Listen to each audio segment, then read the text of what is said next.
After my dog passed, I donated his toys to the neighbor's kids.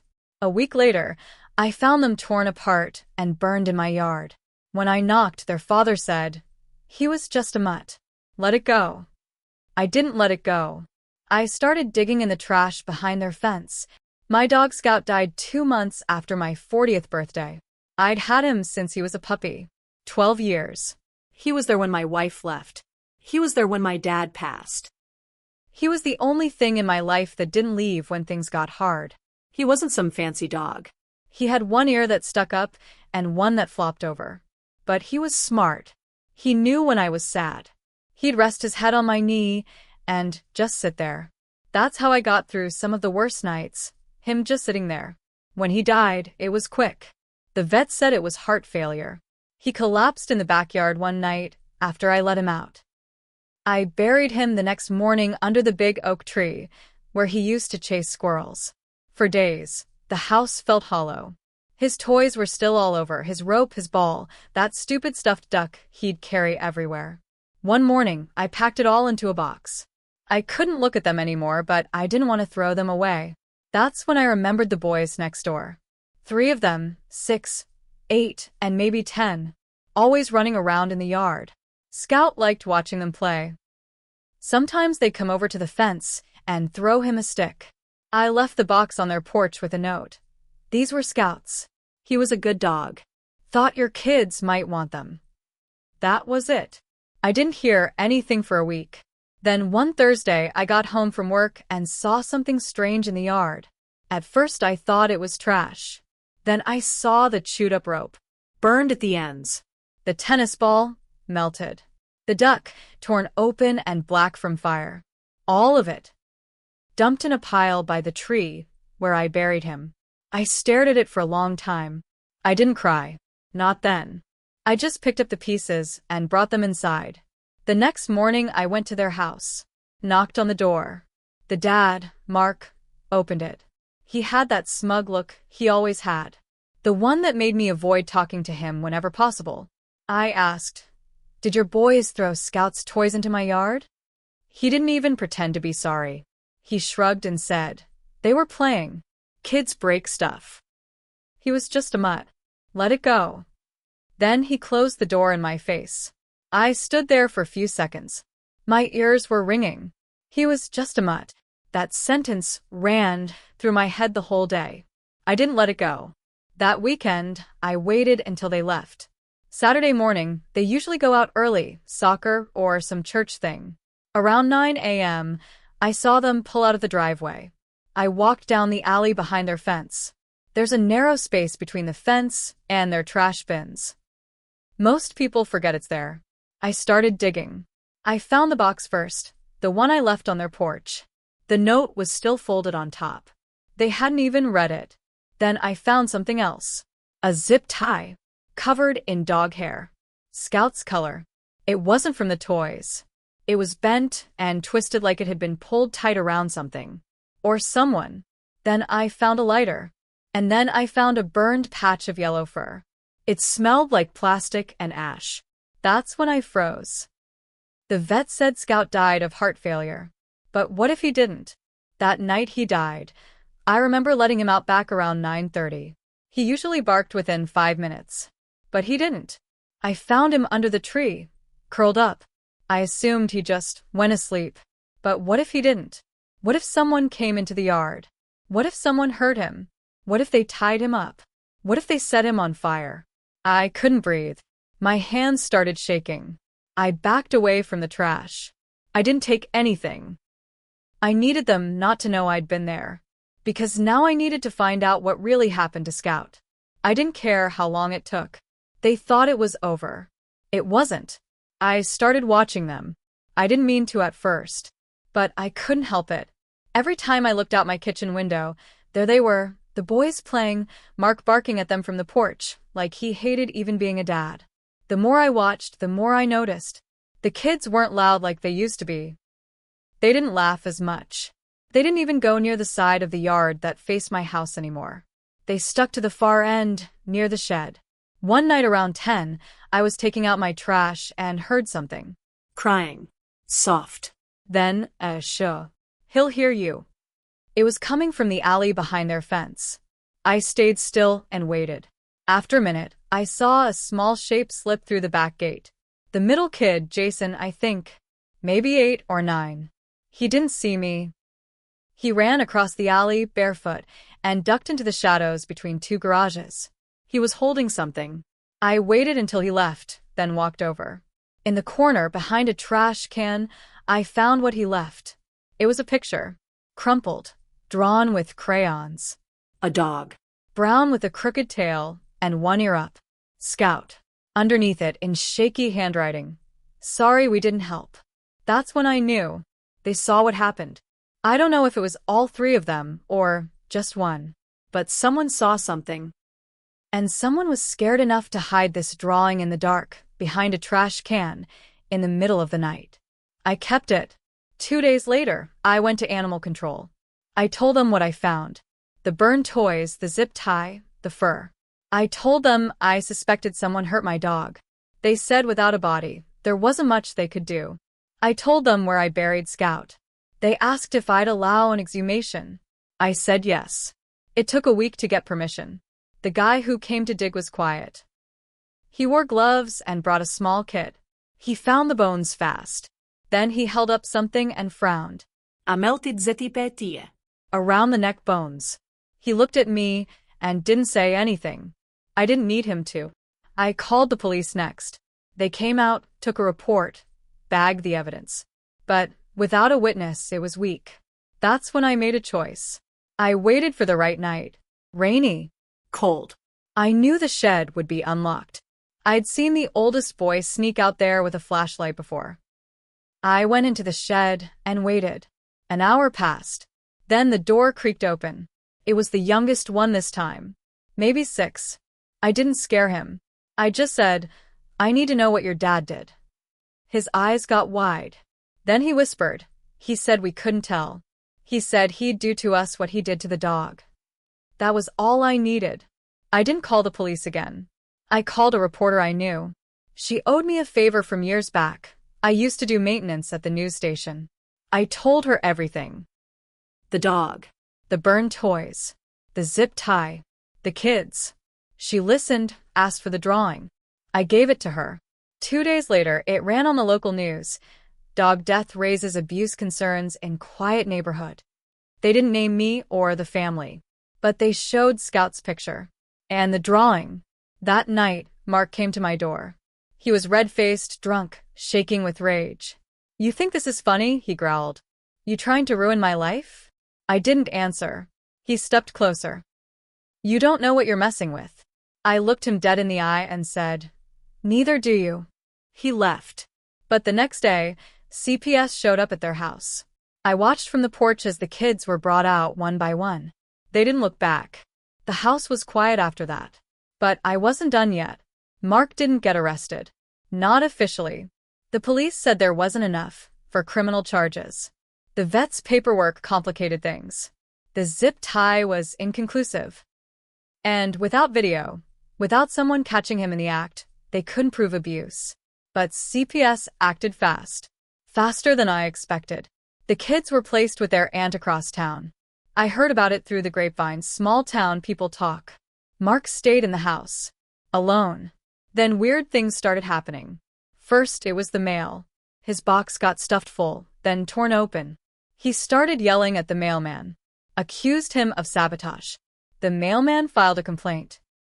Next, I saw him late one night dragging something heavy into the shed. He was sweating, cursing, half drunk. 2 days later, the shed caught fire. The fire department came quick. I called as soon as I saw the smoke. They put it out before it reached the house. The cause was accidental, they said. Old wiring. But I knew better. Mark started spiraling after that. He lost his job. The school board didn't like the attention. The parents didn't want him around the kids anymore. He started drinking more, shouting at people in the street. He cornered me once near my mailbox, eyes bloodshot, spit flying.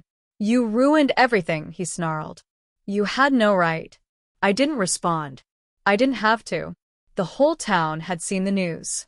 People gave him space now. Even the neighbors he used to barbecue with stopped waving. But what came next, I didn't expect. One morning, I found another note on my porch. Different handwriting. Slanted. Shaky. It said, "I know what happened. He's done it before. Meet me." There was an address, a rundown trailer park 10 miles out. I went. An older woman answered. Late 50s. Nervous. Said her name was Diane. She used to live with Mark. Said they had a dog back then, too. Said one night she came home, and it was just gone. No explanación. No budie. She said Mark had a temper. Said he hated animals. Hated noise. Said the dog barked once too many times and disappeared. She left him the next week. I saw the story on the news, she said. I knew it was him. She gave me an old photo. A dog, small, white, same expression Scout used to have when he watched the yard. You're not the first, she whispered. But maybe you'll be the last. I didn't know what to say. But I took the photo. And I made one last call to a private investigator. The PI's name was Lewis. Retired cop, rough voice, sharp eyes. He wasn't cheap, but he didn't ask many questions either. I gave him the basics. Mark, the burned dog toys, the threats, the woman from the trailer park. The news story. The kids. He asked for 2 weeks. He called me back in 5 days. Your guy's got a history, he said. Nothing official, but enough red flags to build a house. Turns out Mark moved around a lot. 3 towns in 10 years. Each time, same story, short fuse, animal complaints, neighbors reporting strange behavior. In one town, a dog went missing. It was never found. In another, a woman filed a report saying Mark poisoned her cat. No charges stuck. Not enough proof. Just suspicion. Guy's slippery, Lewis said. Knows how to stay just on this side of legal. But then he told me something else. Your neighbor's house? It's not in his name. I paused. What do you mean? It's his wife's. She bought it before they got married. And she filed for separation 2 weeks ago. Looks like she's coming back for it. That explained the for sale sign that went up a few days later. Mark was losing the house. Losing the kids. Losing control. But here's where it gets darker. Lewis said he pulled up some calls to animal control, ones I hadn't heard about. Turns out a year before I moved in, someone reported a dog screaming late at night. The address? Mark's. The caller stayed anonymous. But the note in the report said, sounds like it's being hurt. Animal control came. No dog on the property. Mark said it must have been a stray. But there was a neighbor, an older guy across the street, who gave a statement. He said he saw Mark drag something limping into the shed the night before. No follow-up was done. I asked Lewis to find that neighbor. He did. The guy's name was Hank. Vietnam Viet. Quiet. I brought him coffee and sat on his porch. Told him about Scout. Told him about the drawing. The fire. Everything. He didn't talk right away. Then he said, that man's got something wrong in him.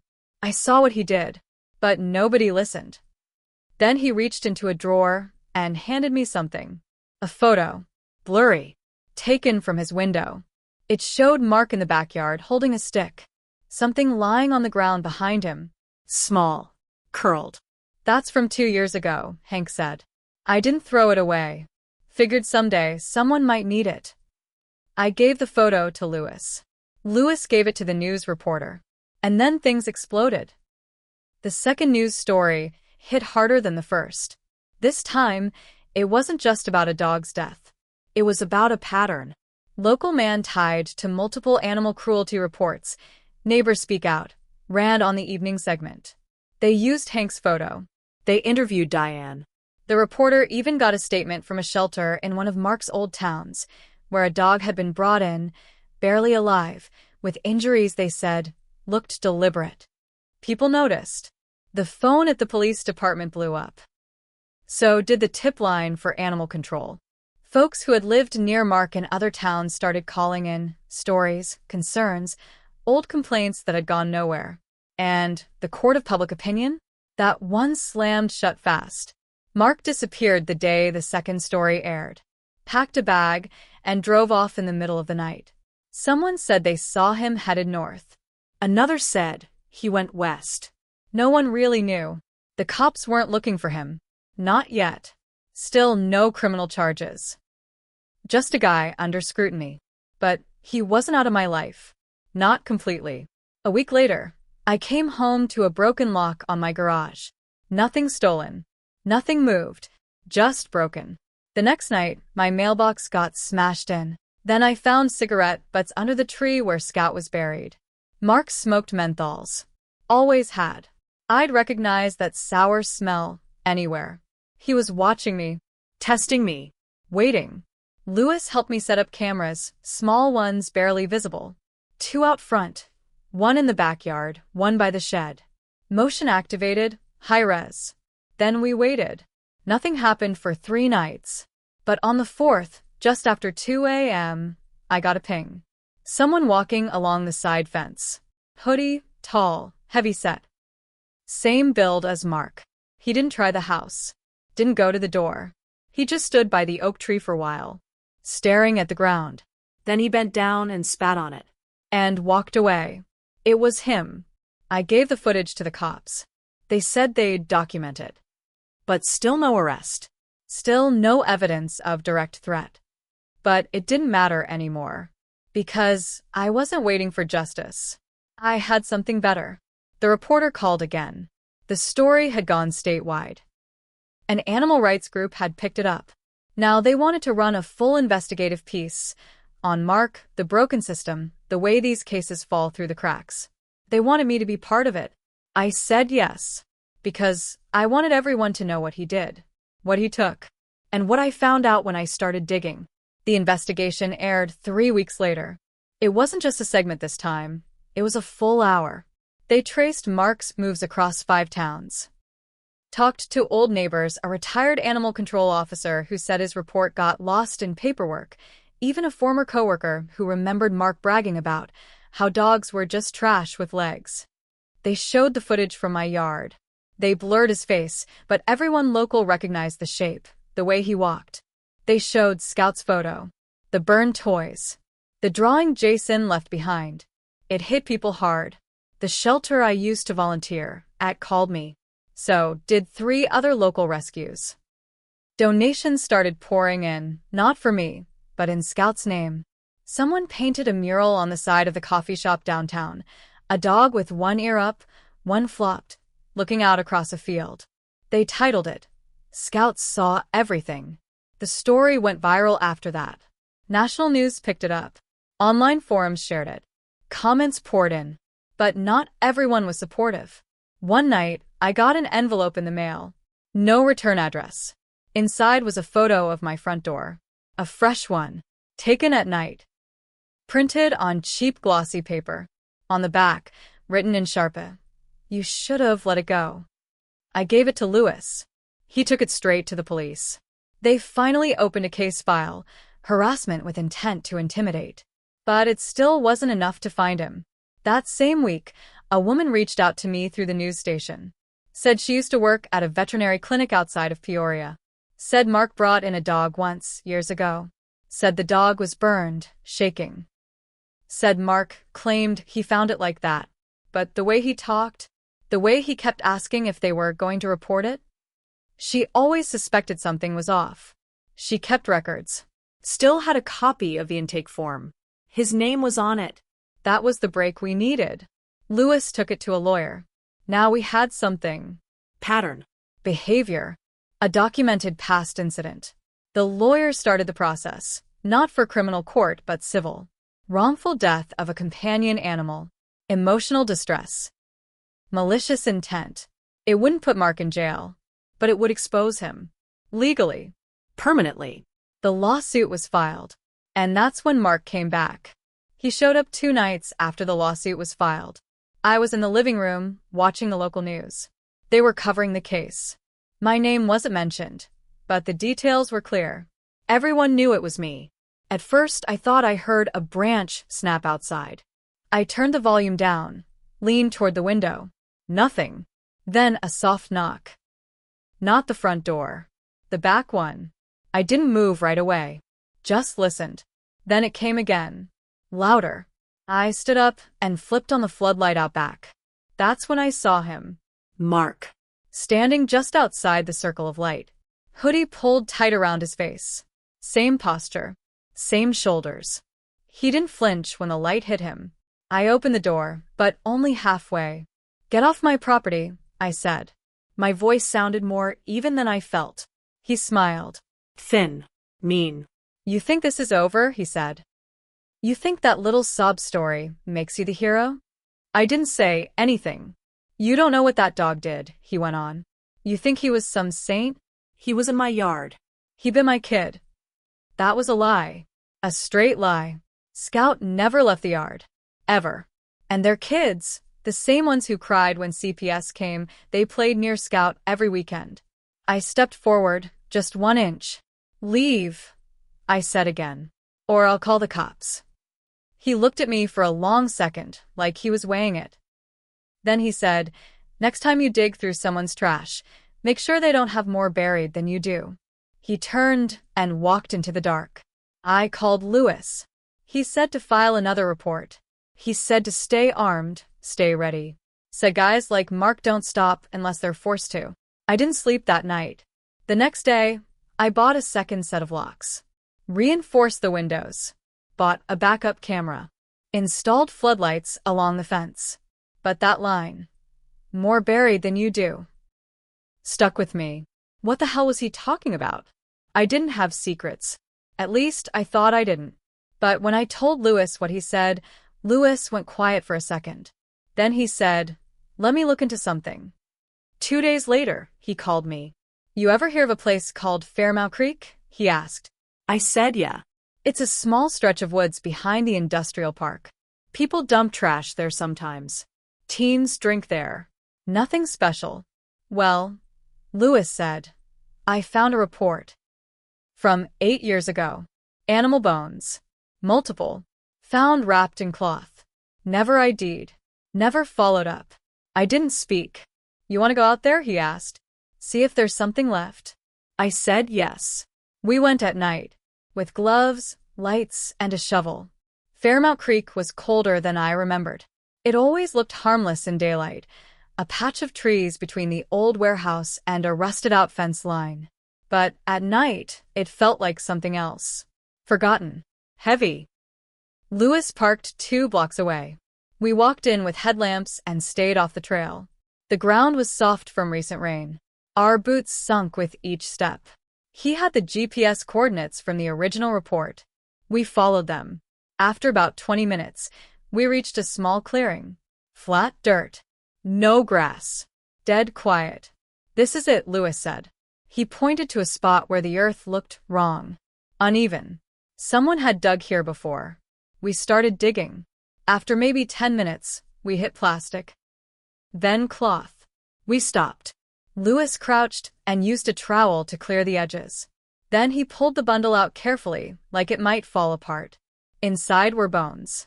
Wrapped tight in what used to be a towel. There were markings, burns. Some fractures. The shape was unmistakable. A dog. But that wasn't the worst part. There was a collar. Still intact, somehow. It had a name tag. Benny. Lewis stared at it for a long time. "Not Scout," he said. "Older." He pulled out his phone and looked something up. Benny was a missing dog. 8 years ago. Same neighborhood Mark used to live in. I didn't respond. I couldn't. We left the site untouched after that, took photos, recorded everything. Called it in. This time, the cops took it seriously. The forensics team confirmed the age of the bones. Matched the tag to the missing report. It was enough to open a criminal case. Real charges. But Mark was already gone again. The house? Empty. Abandoned overnight. Neighbors said they saw a U-Haul. No forwarding address. No one had seen him since. But he kept leaving messages. I'd find handprints on my car windows. Fresh ones. Always late at night. Someone slashed my back tires, not all 4, just 2. The expensive ones. Once, I found a dead rat in my mailbox. Wrapped in newspaper. Soaked in gasoline. He was trying to scare me. It was working. But I wasn't quitting. The mural downtown, the one a Scout, had been tagged. Spray paint across his eyes. Black excess. The town painted over it the next morning. And someone I never found out who added a message beneath it. He wasn't just a mutt. That's when I knew I wasn't alone anymore.